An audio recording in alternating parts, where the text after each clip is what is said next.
Okay guys, so welcome to a new video. Figured I'd do a introductory video to my engine bay. So we're going to go into that, and I'm going to show you the I guess new project that I have been working on for the past week. We're just going to wait for my neighbor to come home. Hello. This, as I mentioned in my last video, is my 1997 Nissan S14 Silvia. It's a Series 2. It has a few modifications here and there. I figured I'd show my engine bay just to give people an idea of what I'm actually running. I've done a bit of work to the engine bay to make it a bit cleaner. As you can see, it's quite clean now. There's a few little things I want to do to clean it up entirely, but at the moment I'm quite happy with how it's sitting. Definitely having the valve cover powder coated in grey definitely makes the engine bay look a lot tidier. But we're going to start from the ground up. So this is a built 2 litre. It's got Wasco pistons and Wasco rods. It has a standard crank, has a Tomei pond cam 256 or 265, I'm not actually too sure. The engine was built prior to the car being purchased by me, so I've owned this car for about a year and a little bit, and since then I've done a few things here and there. Intercooler was not in when I got the car. I put that in myself. That was a kit I got online. We have a spaghetti manifold there. That is a name brand as well. I can't actually remember the name of that. Underneath there you can see a Greddy TDO 620G, which is, I think, quite a decent sized turbo for a 2 litre. It's the same size turbo that people will put on RB25s. 750cc side feed injectors. I also have a Nistune ECU, which is behind there in the passenger side, which runs this car at about 250 kilowatts at the wheels.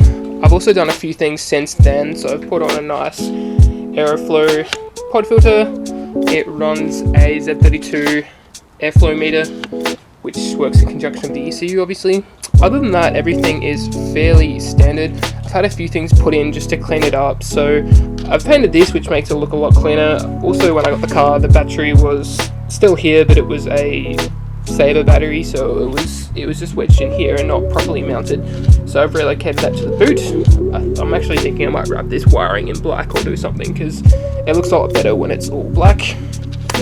I have a strut bar, unknown brand of that, but I've had that painted as well. Got a D1 spec oil catch can, so that essentially catches the oil vapor in the air before it goes back into the intake. In terms of engine bay, I don't think I'm going to go too crazy. I'm quite happy with how it looks.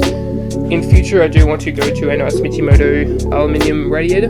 There are a few covers I just want to get. I reckon the car looks super clean with cover here that's made out of carbon fiber that a company makes. So it goes all along here and covers all of this and just leaves this exposed. I think it looks really great. It really does clamp the engine bay. And also some top hats for the struts. So I haven't sourced them yet because I haven't really looked into it, because I do plan to put coilovers in this. At the moment it's just lowered springs. I'm still deciding on what brand of coilover to put in this.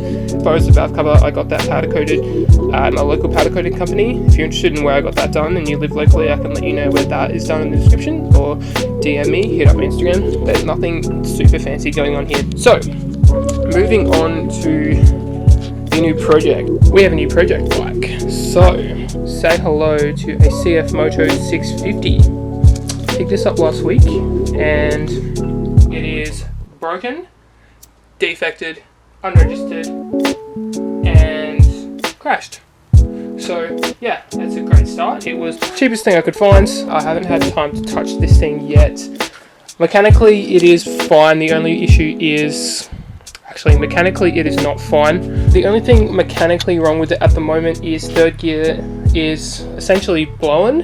What I mean by blown is it is jumping out of gear, which means the dogs on the gear are worn. Unfortunately for that means the engine needs to come out and the gear needs to be replaced. Because this thing is defected, it also needs to go through Regency. It needs new tyres, it needs front brake pads, and after the gears change, that's pretty much it. Just little things like putting on the stock muffler, which I'm sure that would be fine how it is, but I'd prefer a stock muffler just to help it get it through Regency. Indicators on the front, fine, the guy supplied that, and the rear number plate light has been removed or disconnected or something, because this is a tail tidy kit, so I don't know what I'm going to do with this. Hopefully I can just get a stock unit and all the wires will be just there. Other than that, it is fine. Like, did a dodgy drift stitch on this part here. Bit of a scuff here. This is just hiding a defect notice. The overflow bottle is got a crack in the bottom, so it's leaking from there. And get that fixed too. But other than that, it is pretty straightforward.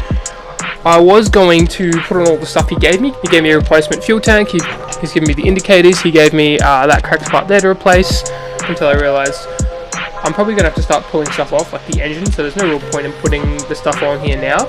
I think now is just a matter of taking everything off, so get all the oil out of it, and probably just start slowly taking stuff off until I can't take any more off. Yeah. As you can see, it's missing something. Yeah, so I've taken the engine out. Do you want to focus? There we go. Very interesting story about this. So I ended up buying it from about 2 hours away from my house, riding it back, both defected, broken, and a long way from home, and at almost the middle of the night. So if you're thinking I'm going to address these three things, one, it was defected, but I ordered a temporary unregistered vehicle permit, which is a legal form of riding an defected or unregistered vehicle as long as it has SA plates and has been road registered before. So I paid for one of those, they're about $50. That enabled me to ride it legally to and from home. I just had to specify the roads that I was going on. Broken, third gear is jumping in and out of gear, which means the dogs on the gear have been worn, place the gear set. It's not a huge issue. If anything, you can ride without it, but with the gearing of this bike, riding at home, even I could tell the gearing was quite long, so 6th gear is quite unusable. 3rd gear is kind of where it's at, so replacing the gear set's not that expensive, it's just a matter of actually doing it. So yeah, both the tyres need replacing, the front brakes need replacing, the chain and sprocket I need replacing, the gear set needs replacing, and the whole engine pretty much needs rebuilding. It needs mirrors, which evidently enough actually arrived in the mail today, I just gotta go pick them up. It needs new levers, left and right. It needs a new gear. It needs a lot of things. It's not that expensive to repair, to get replacement parts. I've already ordered a heap of parts. In regards to rebuilding a motorcycle engine, it's kind of where my knowledge stops.